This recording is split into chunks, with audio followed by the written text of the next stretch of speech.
It's news that keeps you informed, from health to education to sport. Hello, I'm Davia Chambers and you are watching Let's Talk Tobago. This week we're taking you to the east of the island, to the place the plants in your home or garden probably came from, the Louis Dorr nurseries. As usual, it's been a pretty busy week for us. Here's what we have in store for you in the next half hour. THA partners with the United Nations Development Program. People with Down syndrome speak up for inclusion, and later, Tobago celebrates World Social Work Day. These stories and more when Let's Talk Tobago continues. We'll be right back. Come, there we go to Tobago, that paradise, Bombay, Robinson Crusoe. And it is said, it's the land of tomorrow. Princess Margaret say, come Tobago for holiday. Now the whole world say, come Tobago for holiday. Now, for those of you who have not been to Louis Dorr Nurseries, this episode is definitely for you. Did you know that the Louis Dorr Nurseries was formerly known as the Cocoa Board?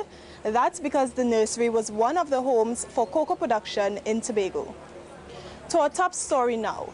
It was American author Helen Keller who said, "Alone we can do so little, together we can do so much." It's a saying that needs no explanation.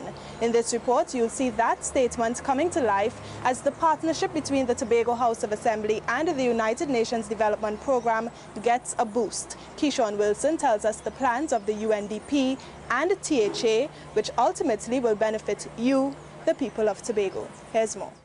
The appointment of a United Nations focal point, the presence of a full-time liaison on the island, procurement training, and the creation of a national sargassum response plan. These are some of the key projects carried out by the United Nations Development Program, or UNDP, with the Tobago House of Assembly after the organizations agreed to collaborate in 2013. The goal is to create a framework for sustainable development on the island, to the benefits of Tobagonians. So, once again, the UNDP met with the Assembly. The framework solidifies a partnership between the government and the UN, working together towards the achievement of the country's national development objectives in Vision 2030 and the Comprehensive Economic Development Plan here in Tobago. The United Nations is still partnering with the THA in many areas, including institutional strengthening, food security, and the training of healthcare workers. UNV and UNDP have been in the process of submitting whether the government in Tobago here is interested in having United Nations volunteer doctors, midwives. Do you have gaps in your capacity in human resources that we could help fill? Currently, the two organizations are developing a regional community poverty profile and a coastal erosion and management project. Chief Secretary Kelvin Charles says the meeting is timely. I look forward to the collaboration that can take place that will ensure that the deficit that we have been experiencing as a result of the reduction of inflows on the basis of our chief export, we can make up those deficits by reference to our tourism development processes as quickly as possible. The meeting was held at the Pigeon Point Heritage Park Pavilion. I'm Keyshawn Wilson for Let's Talk Tobago.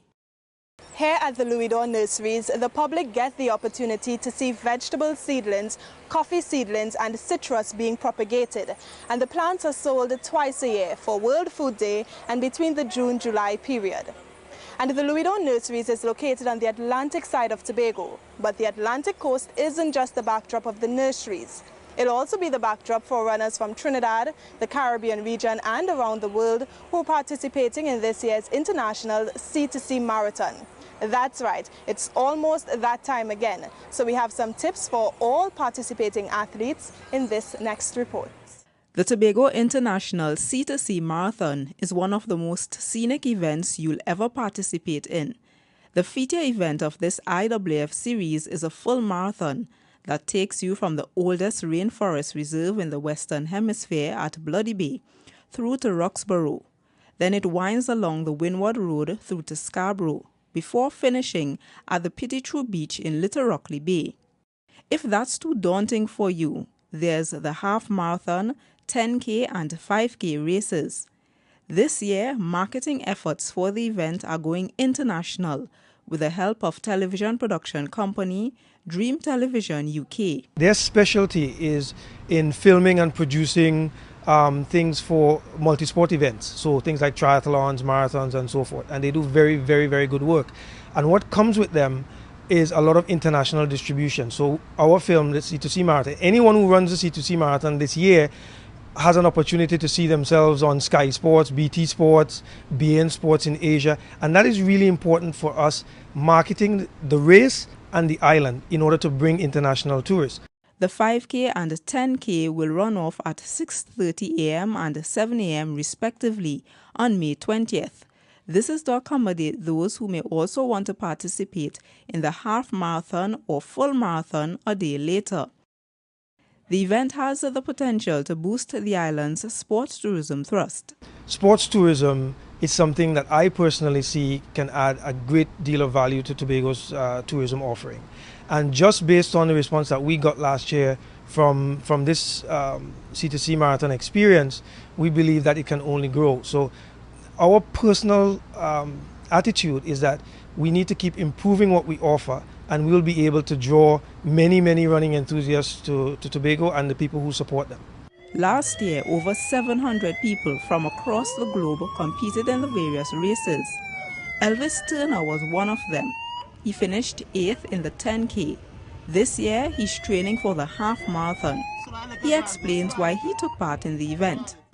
Well, this was the first ever big event in Tobago in how much years now? So I said I will represent Tobago and my club, Falcons. It was overwhelming and good, and I hope this year more people come out to support and take part. There will also be a youth training camp to prepare young people for the races. The Tobago House of Assembly is one of the supporters of the C2C Marathon. This year's event is targeting close to 1,000 competitors.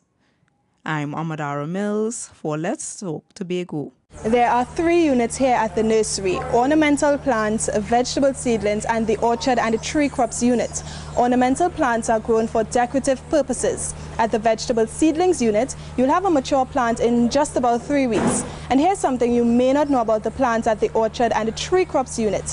When they get to about 18 inches tall and the size of a pencil, they undergo a drastic change which determines the type of citrus they actually become. We switch gears to a serious matter: domestic violence. More and more, this country is opening up the discussion and action to help prevent domestic violence. Spine-chilling videos and news reports surface almost every day. The Division of Health, Wellness and Family Development is taking matters into its own hand. It facilitated a workshop to offer advice to affected persons. More details in this report.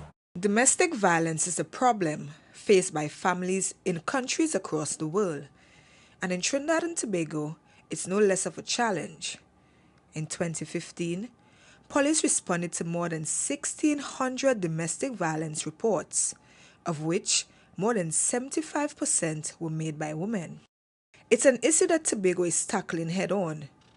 Recently, the Gender Unit in the Division of Health, Wellness and Family Development hosted a forum to bring awareness to Tobagonians on the impact of domestic violence. Dr. Tiffany Hoyt, the acting County Medical Officer of Health in the Tobago Regional Health Authority, is advising victims of domestic violence that their situation can only change if they speak out.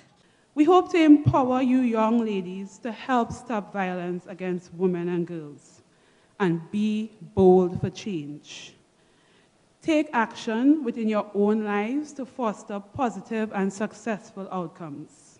It is never too early, nor is it ever too late to be bold for change. And remember that any change you desire starts with you. Domestic violence isn't only hitting or fighting. It can also be emotional and verbal.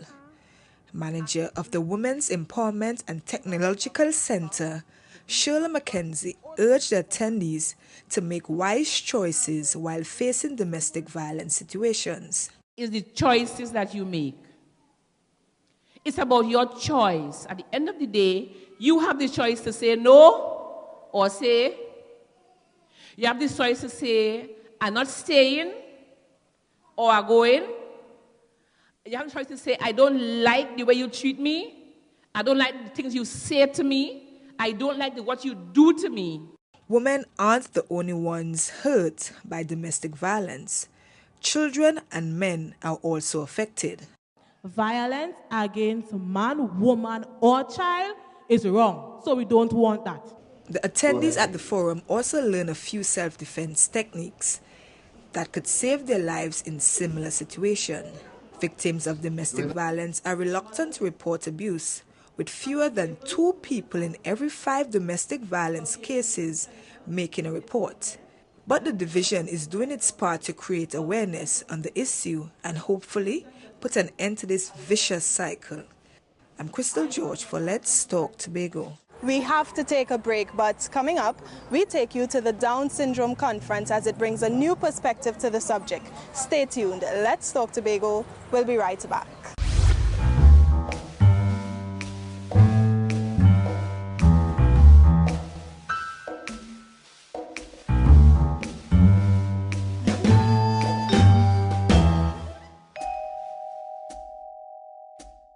Welcome back. You're viewing Let's Talk Tobago. Louis D'Or is located on the windward side of the island. Many schools visit the nurseries frequently as it's included in their agriculture curriculum. As you've already seen, there's lots to learn about the topic here. And speaking of inclusion, maybe you noticed persons around Tobago wearing brightly colored socks this week. Well, it was all a part of the celebration of World Down Syndrome Day. The symbolic gesture was used to spread the word about Down syndrome and to enable persons to speak up for their inclusion in society. We have all the details in this report. Down syndrome occurs in about 1 of every 700 babies born worldwide. Tobago joined the globe in commemorating the occasion on March 21st. This year's theme is My Voice, My Community, enabling people with Down syndrome to speak up, be heard, and influence government policy and action to be fully included in the community. The Division of Health, Wellness and Family Development in the Tobago House of Assembly, in collaborations with the United Nations, also marked the day with a conference at the Magdalena Grand Beach and Golf Resort. Dr. Agatha Carrington, the Health Secretary, said the theme is relevant to society and policies today. The theme is appropriate and timely. It's appropriate in that it addresses efforts with respect to government policy and action, and timely in that we are at that moment in time when we can no longer ignore the contribution of all differently abled persons in society. Now we have become much more embracing. Dr. Carrington says her division's mandate is to ensure people are informed and ready to play a part in assisting the differently abled. We are committed to raising awareness of the differently abled persons, in particular, as we move towards equity. And I'm saying that because when you look at the Sustainable Development Goals, one of the goals point to the need for inclusiveness, and that we must have all sections of our society, all persons in our society, we should ensure that services are provided. Sujit Desai, the featured speaker, is a multi-talented musician who also performed at the conference. He says despite having Down syndrome, he has reached for the stars and is achieving his dreams. You have to speak up for yourself and to be heard. Everyone in this audience should have a dream and work hard without giving up. That's what I do. With care and support, children who have Down syndrome can live a healthy, happy, and productive life. I'm Kern DeFreitas for Let's Talk Tobago. Cashew, pomerac, avocado plants and more are all available right here at the Louis D'Or Nursery. You can plant, nurture, water and watch your plants grow and reap the fruits of your labor. Now come with me as I take you on a journey. This is part of our segment called Footnotes, where we look at development through the years, the highs and lows, the milestones and memorable moments since 1980 when the new Tobago House of Assembly was formed. Let's have a look at this week's Footnotes.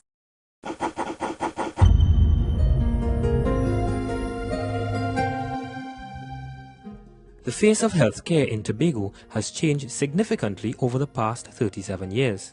Tobagonians now have access to well-stocked pharmacies, well-equipped dental units, and efficient emergency services, as well as the modern Scarborough General Hospital, which has greater capacity for quality healthcare than in previous decades. Today, the healthcare system boasts a wider range of treatments for non-communicable diseases such as cancer, diabetes, and heart conditions. In 2015, the Tobago House of Assembly secured a medical resonance imaging catheterization lab, or MRI cath lab, at the Scarborough General Hospital. This reduced the need for patients to travel to Trinidad to be diagnosed. So far, the feedback has been favorable because the turnaround time and the reporting time. Previously, one would have to wait at least 2 months to get your report back in Trinidad, or 2 months to actually get access to the MRI machines in Trinidad. Now you're able to get access to the MRI machine within 1 week, and you're able to get your report within the same week. Greater focus has also been placed on family care and personal wellness. In fact, the Health Division is now the Division of Health, Wellness and Family Development, as a symbol of its renewed focus on both quality healthcare and encouraging Tobagonians to live healthy lifestyles. Education campaigns are frequently carried out to boost public awareness about the impact of lifestyle diseases. These include symposiums as well as free screenings. Last year, the Division of Health, Wellness and Family Development hosted a public health symposium on the H1N1 and Zika viruses. You always benefit from awareness, because you can never do any intervention or make any intervention unless you're aware.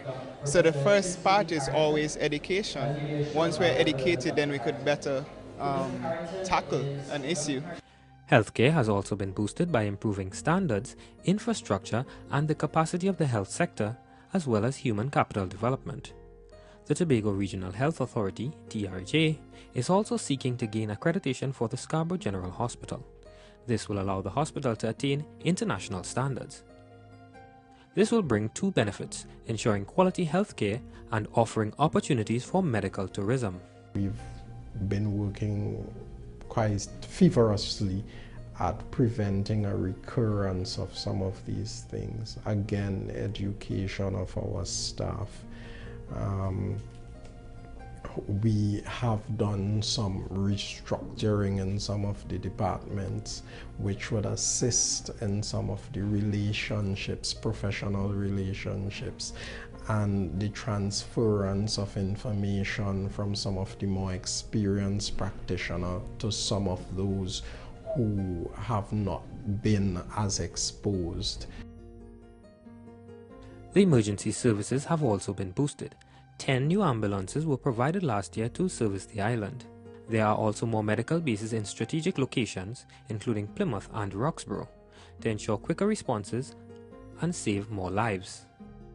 In addition to the Scarborough General Hospital, there are many health centres across the island, including at Speyside, Lescoto and Canaan, and the plans are in place to add another for the people of scenic Moria. Last year, the TRHA launched a new adolescent centre that will ensure young people who need it are able to access mental health care in a safe and comfortable environment. Tobago's health sector has come a long way and offers an unprecedented range of services for the island, but the work does not stop there. The Division of Health, Wellness and Family Development is keen on fostering an integrated approach to health and wellness. The division plans to set up a research unit which will in future inform the island's strategy for healthcare. I'm Kern De Freitas for Let's Talk Tobago.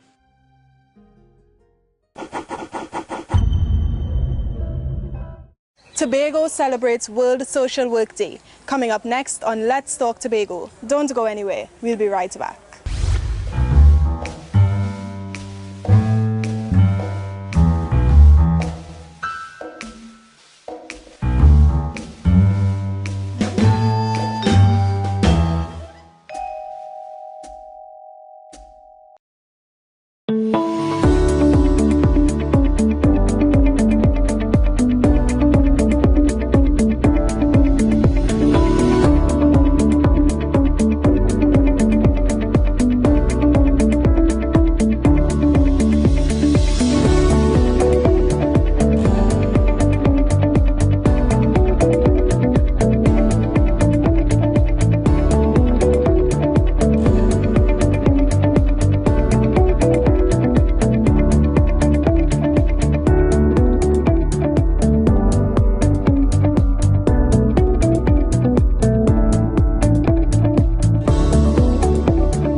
Welcome back to Let's Talk Tobago. We are exploring Louis-d'Or nurseries. If you visit, you can get tips on proper growing practices and planting techniques such as grafting and budding. Now, social workers play a very critical role in society. They help individuals and families cope with situations and issues. And because it's a challenging yet rewarding career, social workers in Tobago gathered to celebrate World Social Work Day under the theme Promoting Community and Environmental Sustainability. Karen De Freitas fills us in on the details. Social workers play an invaluable role in supporting vulnerable individuals and families, and in helping communities to develop. That's why World Social Work Day is dedicated to recognizing their hard work. It creates an opportunity for social workers to build awareness in the community and express international solidarity. This year's theme is Promoting Community and Environmental Sustainability. We are multidisciplinary and we are multifaceted. We work within all spheres. You know, I always like to when I teach, I always tell my students the very first day of class, you have entered into a program of social work. Social work is the only profession that can sit in every other profession. Social workers impact many areas of society, including parenting and youth development. They achieve this by being creative with their community activities. We are here to bring people together, to inspire them, to inspire the change necessary to build a functional and sustainable future for generations to come. The work starts now. We must stand up and take our space in every aspect of development, from the social to the economic and yes, the environmental. You may ask how or even why, but we must be creative. Inspire our youth to start community gardens, involve the schools in continuous cleanup activities. Engaging their communities helps social workers better understand the people they assist. It also makes them more effective at their jobs. You see, if we don't go in the community, we wouldn't understand that. We wouldn't understand that the child didn't go to school, not because she's lazy and she's good for nothing, but they don't have money and they don't have food to send the child to the free education that we said free. But if you're not in the community, you wouldn't know that. World Social Work Day is commemorated on March 21st each year. I'm Karen De Freitas for Let's Talk Tobago. Grafting and budding are done right here at the Louis-d'Or nurseries. Now, this is a long and complicated process, but what I can tell you now is the process involves a bud from the parent or mature plants. Poetry is the art of transforming ideas and feelings into words. And when you hear about poetry nowadays, you usually see more young people performing. But in this report, you'll realize that poetry is also for the young at heart. Omadara Mills tells us more. I got an old bicycle wheel and a piece of stick. Then I pulled some vine from off a tree to turn while others skip. Diabetes in children was not heard of because they used to run and play. But now it's only fingers as they sit most of the day. An excerpt from Then and Now, one of the poems presented by the Golden Members Club. They marked World Poetry Day with their first ever Poetry in Motion event. The initiative has also encouraged other poets to showcase their talent. One of the intent of the group is to produce a book eventually. So I have been steering them in the direction of writing in the theme of then and now and of long ago, so that the general public, especially the younger folks, can have an idea about carnival of long ago, fashion of long ago, medicine, etc. So they're going to be more like nostalgic pieces. We also have invited other poets who have been sort of in the closet, giving them a chance to come out and showcase their pieces and to get accustomed to the stage and so on. The group was started in April 2016 by seniors who previously participated in various courses held by the Scarborough Library facility. The monthly meetings give them the opportunity to socialize with their peers. It makes them feel wanted, and it gives them a reason to keep pressing on, because sometimes when one retires, you tend to feel as, okay, well, there's no use for me anymore, life is over, let me just stay home and pine away. These clubs give them a chance to feel like they are still wanted, and being active is very good for their health as well too. and it gives them a second chance at life. So life is now beginning in a new way. Poetry helps people explore the world around them. It enhances their creativity and allows them to simplify complex issues such as death, love, and life. Miss Whiteman says that she's noticed a difference in those who are part of the poetry club. I've seen so many changes with the seniors. They have this sort of happy-go-lucky and a feeling of accomplishment, having for the first time for most of them actually producing poetry, writing poems, and expressing their feelings about. World Poetry Day is celebrated by the United Nations UNESCO on March 21st. It seeks to sustain the oral tradition of poetry recitals, promote the teaching of poetry, and restore the relationship between poetry and the other arts such as theatre, dance, music, and painting. The seniors hope that Poetry in Motion has helped to enhance the public's appreciation for the art form. I'm Amadara Mills for Let's Talk Tobago. And it's time to have Your Say, the segment of our program where we hear what you, the viewers, have to say. Today we're asking, is removing soft drinks from schools a good idea? Why? While you think about it, we'll have a look at who had their say this week. It's an excellent idea, and it's way overdue. It should have been on the drawing board a long time ago. Soft drinks basically has what you call sugar in it. Sugar, as you know, leads to diabetes in a significant way. So the initiative that the Ministry of Health is taking on now to reduce soft drink consumption by students in schools is a very good initiative. Well, if the alternative is just as affordable, then fine. Fresh juices, Tobago.